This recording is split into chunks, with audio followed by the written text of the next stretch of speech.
Let's talk about something important in irrigation wiring. A common mistake in irrigation wiring is ignoring proper protection. If your splices aren't sealed, moisture can get in, corrode the wires, and cause failures over time. To prevent this, we use grease-filled splice connectors.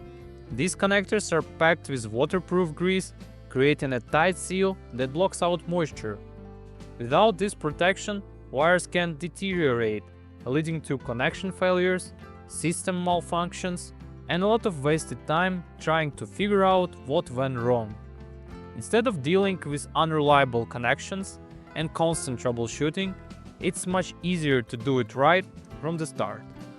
So if you want your irrigation system to run smoothly and last longer, always use grease splice connectors. A little extra effort now saves you from frustration later. Thank you for watching.